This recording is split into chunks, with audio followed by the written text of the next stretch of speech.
You know, you ever had that in your life where you felt like there was always something about to happen to you? This feeling in the back, the background, that there's a possibility that something could happen. And so you live in a constant state of just anxiety, not understanding why you always feel it. So you go through life and you try to have it go away. You're like, okay, I'm going to do good today. I'm not going to have this feeling, but yet it's still there. It's always in the background. Sometimes it comes to the front and it's even more serious. And that time, it's an anxiety that sometimes overwhelms you. And then sometimes, again, like I said, it's just always in the background. So you ask me the question, what is it you're talking about? And I would say, I grew up like this, always having a constant anxiety and not even knowing that's what it was. I had no idea that it was anxiety that I was feeling. Because I would always feel like there's something about to happen. When I was a kid, there's something about to happen. When I was in school, I would think that, that maybe I'm about to forget an assignment. Maybe there's something on the back of my mind that I'm still not remembering. And it would really cause me to think and think and think and think and think, what is that I'm feeling? I lived my life like that, on a constant state of feeling a little anxiety in the background. So what am I talking about? I'm talking about hypervigilance. Hypervigilance, when something is always about to happen to you. It's a feeling like that. And you live your life like that. I know some of you watching this video have felt that, and you just didn't have a word for it. It's hypervigilance.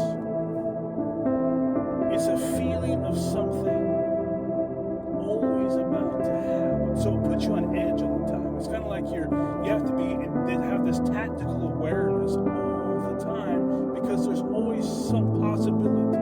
You're going to be in a restaurant, you're going to be in a store, and there's going to be a robbery. You're going to be somewhere, and something major is going to go down. And so you're always scanning, you're always looking, you're always preparing for this to happen to you. But what it does is it steals your peace. It doesn't give you the ability to relax and have a decent life.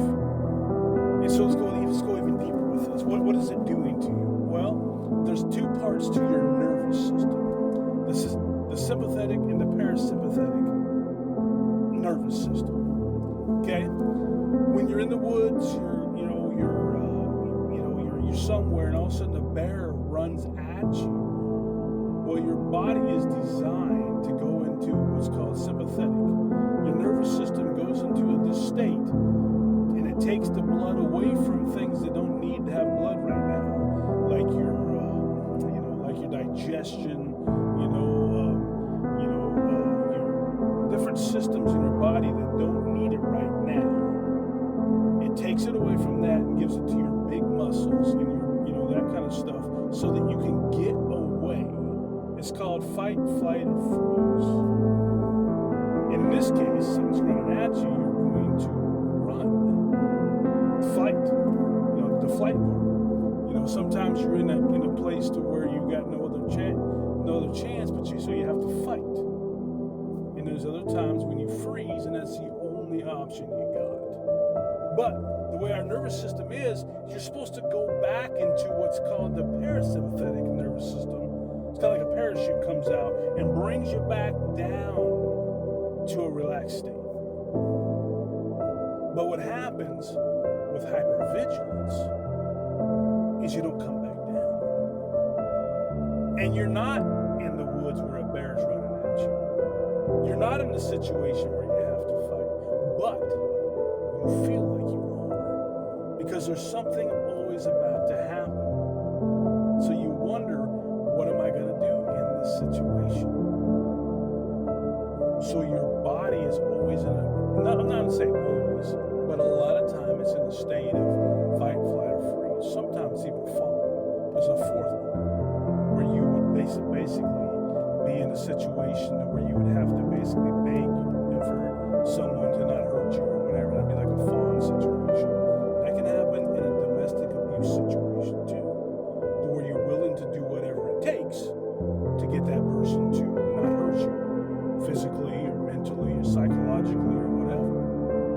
But it puts you into a state of hypervigilance.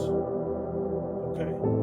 And so, and you live your life like that. And it's no way to live. It's no way to live. So let me give you some things that will help in this situation. Hypervigilance. What you got to do is you got to get your nervous system to relax. So you need to be able to take your nervous system and tell it that it needs to relax. And it doesn't happen by you just saying, I got to relax. That's not good enough. It's not going to work. You got to be able to go through, let's just give you another example. Let's say horses or cows or sheep or something like that. They're walking through a field and they always take the same trail. So they wear a trail and that becomes their default trail, and they always go that trail. Okay? Our brain is the same way. We do things a certain way, and that makes a trail in our brain, so to speak. So in order to get out of hypervigilance, in order to get out of that way of life, we're going to have to change that trail in our minds. We're going to have to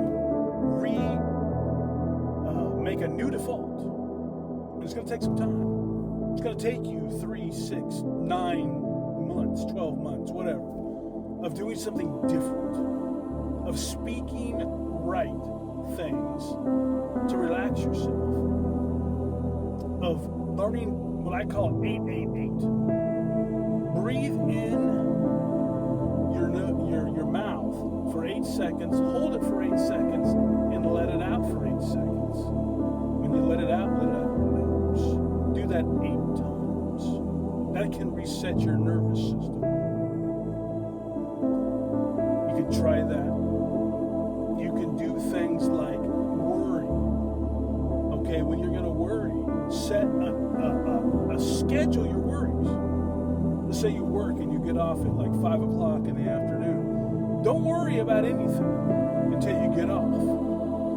And you're sitting in your car about to go home or whatever like that. Then you take care of your phone calls, take care of your texts back, making bill payments, doing what you got to do. Set that up 15 minutes or so, and then you're done. Set a worry schedule. Because a lot of times hypervigilance comes from worry. Okay? Drink water in between meals so that your mitochondria inside your cells, you know, it's always breaking down the food when you're eating. But in between meals, you drink water, and the water has a better chance of getting into your cells.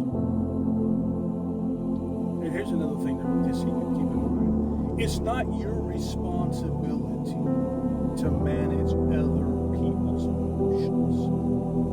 We do that so often. Run out of time here. There's so much more I can say about this, but hopefully this really helps you understand hypervigilance.